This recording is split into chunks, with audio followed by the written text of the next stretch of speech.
캐나다 몬트리올의 카페에서는 손님이 오면 바리스타가 봉주르, 하이라고 두 언어로 동시에 인사합니다. 손님이 불어로 답하면 불어로 이어가고 영어로 답하면 영어로 이어가죠. 인도의 택시기사는 손님이 어떤 언어를 쓰는지 몇 초 안에 판단해야 합니다. 힌디어면 힌디어로, 남부어경이면 타밀어로, 그도 아니면 영어로 바꿉니다. 스위스에서는 엘리베이터에서 회사 동료를 만나면 잠시 어색해합니다. 독일어로 인사할지, 프랑스어로 할지, 아니면 영어로 통일할지 잠깐 눈치를 보는 그 정적이 일상의 일부죠. 한 나라 안에 언어가 많다는 건 이런 풍경이 늘상이라는 뜻입니다. 그런데 언어가 많을수록 가벼운 해프닝으로 끝나지 않습니다. 사회와 정치, 경제, 교육 전반에서 훨씬 깊고 복잡한 문제들이 동시에 생겨납니다. 캐나다 퀘벡에서는 간판과 메뉴에서 영어가 조금만 커도 불어 사용 규정 위반으로 벌금이 부과됩니다. 세계에서 가장 많은 800개 이상의 언어를 가진 파푸아 뉴기니에서는 회의 하나의 통역사가 서너 명 필요한 일이 흔합니다. 500개 이상의 언어를 가진 나이지리아에서는 대통령이 특정 언어를 조금 길게 사용했다는 이유만으로 언어 편향이라는 비판이 쏟아집니다. 이 영상에서는 언어가 많은 나라에서 실제로 어떤 현상들이 벌어지는지를 집중해서 살펴보겠습니다. 왜 어떤 나라는 다언어 국가가 되고 왜 어떤 나라는 단일 언어 국가가 되는지의 심화편은 또 다른 영상에서 이야기하겠습니다. 파푸아 뉴기니, 인도네시아, 나이지리아, 인도, 카메룬, 콩고 민주공화국, 탄자니아, 차드는 100개 이상의 언어를 가진 초다언어 국가입니다. 마을 간 거리가 5에서 10km밖에 안 되는데도 사용 언어가 전혀 다릅니다. 파푸아 뉴기니는 산과 정글 때문에 마을이 오랫동안 고립되어 작은 구역에 수백 개의 언어가 모여있는 독특한 환경이 만들어졌습니다. 인근 마을로 시집가면 배우자의 가족과 대화가 되지 않는 일도 드물지 않습니다. 한편 인도네시아는 배 타고 건너는 섬마다 언어가 달라지는 경우가 보통입니다. 이런 나라에선 이웃과 대화를 하려면 제3의 언어가 필요합니다. 서로의 지역어를 알아듣지 못하니 시장에서 물건을 사거나 길을 물을 때 스와힐리어, 토크피신, 힌디어, 인도네시아어 같은 언어를 씁니다. 이를 링구아 프랑카라고 합니다. 서로 다른 언어를 쓰는 사람들이 공통으로 사용하는 소통용 언어를 말합니다. 특히 지역어가 많으면 많을수록 의사소통을 위해 꼭 필요하죠. 가정에서도 언어가 한 가지로 통일되지 않습니다. 부부가 서로 다른 지역어를 쓰는 경우가 흔해서 아이는 집에서 두세 개의 언어를 듣고 말하며 자랍니다. 그러다 학교에 가게 되면 또 다른 공용어를 배우게 되죠. 도시로 이동하면 상황은 더 복잡해집니다. 나이지리아의 라고스나 인도의 델리에서는 같은 자리에서 수십 개의 언어가 동시에 들립니다. 직장 동료 간에 쓰는 언어가 달라 회의는 영어로 하고 점심시간에는 각자 자기 언어로 대화를 합니다. 고객을 상대할 땐 또 다른 언어가 등장해 같은 회사 안에서도 소통 방식이 제각각입니다. 도시는 그야말로 언어의 숲이죠. 유럽에서는 국경이 언어를 나누지만 다언어 국가에서는 언어가 곧 마을과 부족의 경계가 됩니다. 지도에서는 하나의 나라처럼 보이지만 실제 생활에서는 언어가 지역의 정체성을 만들고 이동의 범위를 가르는 기준이 됩니다. 언어가 다르면 생각하는 방식도 달라져 작은 오해가 쉽게 갈등으로 번지기도 하죠. 언어가 많은 나라에서 가장 먼저 복잡해지는 분야가 교육입니다. 교과서를 어떤 언어로 만들지부터 의견이 갈립니다. 수백 개 언어로 교과서를 만드는 것은 불가능하기 때문에 교육부는 보통 공용어로 교과서를 만듭니다. 하지만 지역사회는 아이들은 집에서 늘 쓰는 언어로 배울 때 이해가 빠르다고 말하고 중앙정부는 국가 통합과 경제 발전을 위해 공용어가 필요하다고 주장합니다. 이 논쟁은 몇십 년씩 이어지기 십상이고 그 사이에 정작 중요한 교육은 뒷전으로 밀리곤 합니다. 그래서 다언어 국가들은 대부분 혼합형 모델을 씁니다. 케냐, 탄자니아, 나이지리아에서는 초등 저학년은 지역어로 수업하고 고학년부터는 스와힐리어, 영어처럼 나라 전체가 함께 쓰는 공용어를 사용합니다. 인도는 힌디어권과 비힌디어권의 갈등 때문에 초등부터 영어, 힌디어, 지역어를 함께 쓰는 3언어 체제를 유지합니다. 아이들은 아침 수업은 지역어로, 낮 수업은 힌디어나 영어로 듣습니다. 하루에도 언어를 여러 번 바꾸어가면서 공부하게 되는 거죠. 문제는 이 과정에서 학습 격차가 벌어진다는 점입니다. 초등학교까지는 지역어로 수업을 듣던 아이가 중학교에 올라가면 갑자기 영어로 수학과 과학을 배우게 됩니다. 이때 아이들은 내용보다 언어에서 먼저 장벽을 느낍니다. 말이 잘 들리지 않으니 개념을 따라가기 어렵고 성적도 자연스럽게 내려갑니다. 많은 다언어 국가에서 중학교 이후 성적이 갈리는 이유가 바로 이 언어 전환 때문입니다. 교사 문제도 심각합니다. 초등교사는 지역어에 능하지만 중등교사는 공용어만 잘하는 경우가 많습니다.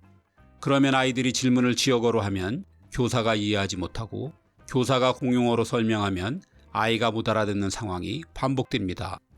교육정책이 아무리 좋아도 교사와 학생의 언어 격차가 크면 수업 효과가 제대로 날 리가 없습니다. 시험은 대부분 공용어로 치러집니다.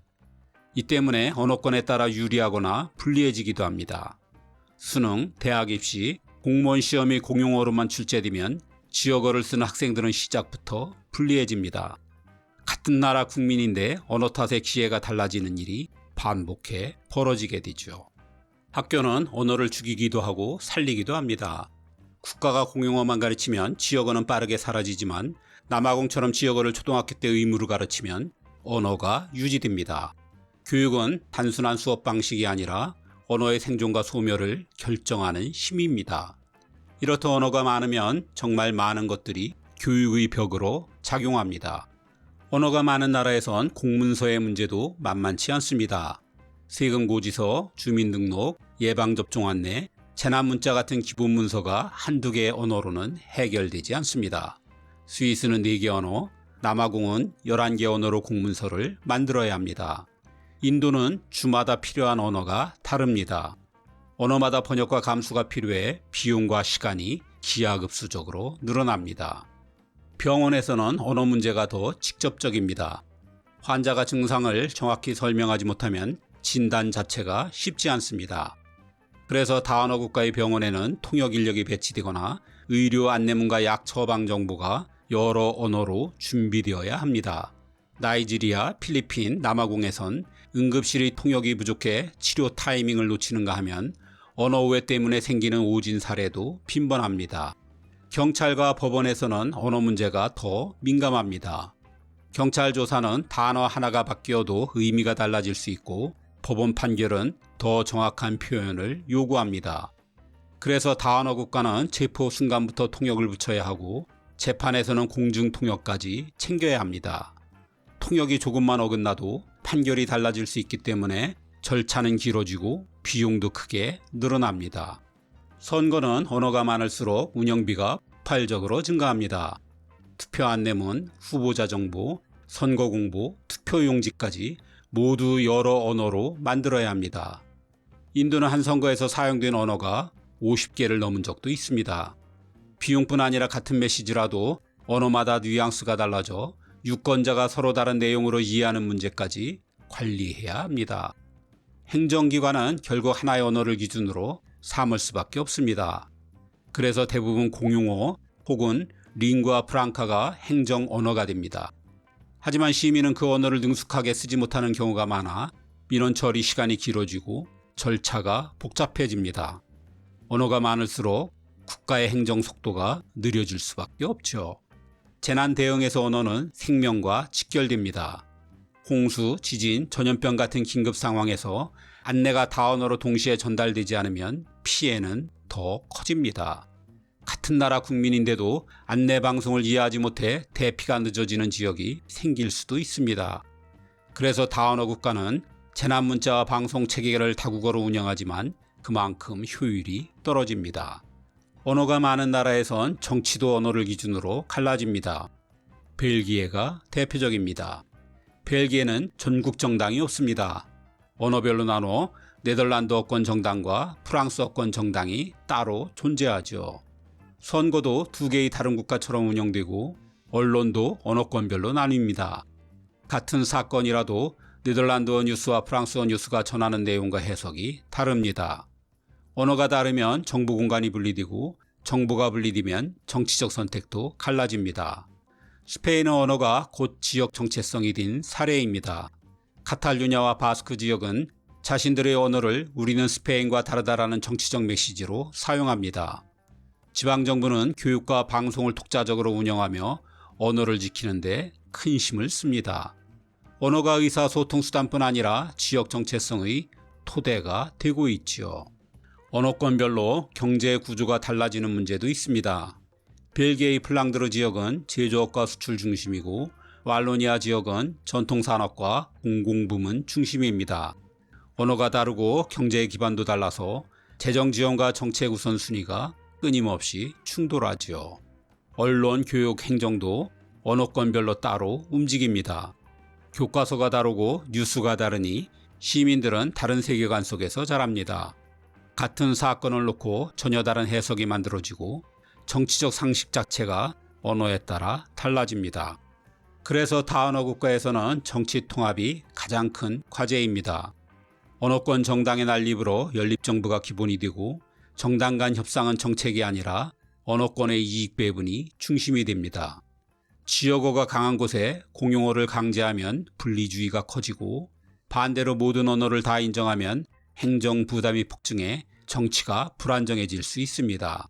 국가가 정책이 아닌 언어 조정에 매달려야 하니 정작 필요한 개혁과 의사결정은 계속 뒤로 밀려나기 일쑤죠. 언어가 다르면 경제도 지역 단위로 조각납니다. 기업 입장에서는 전국 단위 채용이 어려워지고 지역별로 인력을 따로 구해야 합니다. 언어 하나가 이동성과 기회의 범위를 결정하게 되는 거죠. 정보 접근도 언어권별로 갈라집니다.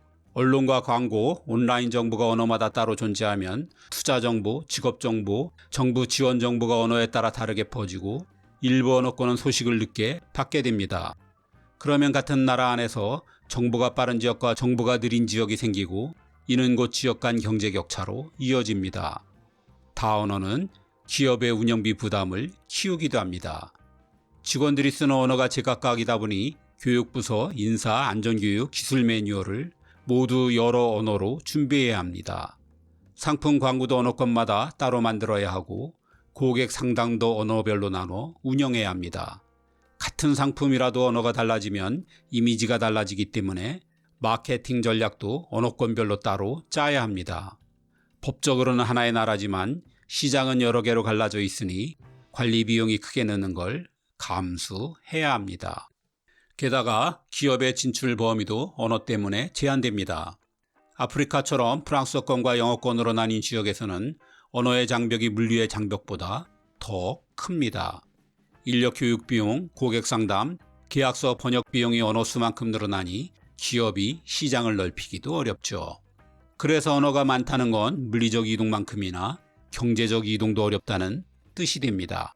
하지만 한 나라 안에 언어가 많다고 단점만 있는 건 아닙니다. 불편함은 크지만 의외로 장점도 분명하게 존재합니다. 스위스를 먼저 보겠습니다. 스위스에는 4개 언어가 고르게 분산돼 있어 어느 한 언어권이 나라 전체를 좌우하기 어렵습니다. 이 덕분에 지역 간 견제가 자연스럽게 생기고 그 견제가 정치적 균형을 만들며 그 균형이 고른 지역 발전으로 이어집니다. 그래서 수도의 역할은 베른이 맡고 경제의 중심은 쥐리히가 담당하며 국제의 도시는 제네바, 문화 중심은 로잔과 루가노가 나눠 가집니다. 한국 같은 수도권 집중 현상은 찾아볼 수가 없는 거죠. 언어 다양성은 외부 세계와 연결되는 통로가 되기도 합니다. 인도는 영어, 힌디어, 지역어를 함께 쓰면서 국제 비즈니스에 접근하기 쉽고 아프리카 여러 국가는 프랑스어, 영어, 아랍어를 함께 사용해 다국적 기업이 진입하기 좋습니다. 언어가 많다는 건 세계와 연결되는 문을 여러 개 가지고 있다는 뜻입니다. 사고방식도 유연해집니다. 두세 개 언어를 동시에 쓰는 사람은 상황에 따라 자연스럽게 언어를 바꾸며 생각합니다. 이런 경험이 반복되면 사고 자체가 다층적으로 변하고 문제 해결 방식도 더 유연해집니다. 언어는 말이자 사고의 틀이기 때문에 그 틀이 여러 개 있는 사람은 생각하는 방식 자체도 달라집니다.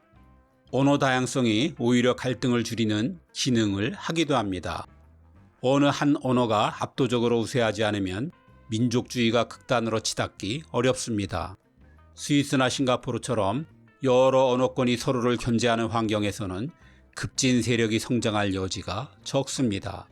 이럴 때 언어는 갈등의 요소이면서도 동시에 완충장치 역할을 하는 거지요.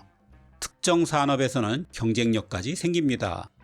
콜센터와 글로벌 고객 상담처럼 여러 언어를 다루는 인력이 필요한 분야에서는 필리핀과 인도가 강점을 보입니다. 이민사회에서도 마찬가지입니다. 국민끼리도 서로 다른 언어를 쓰는 나라에서는 외국인 이민자가 들어와도 장벽이 낮습니다. 새로운 언어와 문화에 대한 저항이 비교적 적기 때문입니다. 이렇듯 언어가 많은 나라엔 단점도 있고 장점도 있습니다. 하지만 한 가지 사실만큼은 분명합니다. 언어가 많을수록 나라가 복잡해지고 언어가 적을수록 나라가 단순해진다는 것입니다. 우리는 한국에서 태어나 모두가 같은 언어를 쓰며 살고 있습니다. 학교에서, 병원에서, 행정에서, 정치에서, 경제에서 말이 다르다는 이유로 생기는 벽이 거의 없죠. 오히려 세계에선 언어가 너무 많아서 말이 안 통하는 나라가 훨씬 더 많습니다. 특히 한국처럼 오직 하나의 언어를 쓰는 나라는 극히 드뭅니다. 우리는 그걸 당연하게 여기며 살아왔습니다. 하지만 단일 언어를 쓴다는 건 알고 보면 큰 행운에 가깝습니다.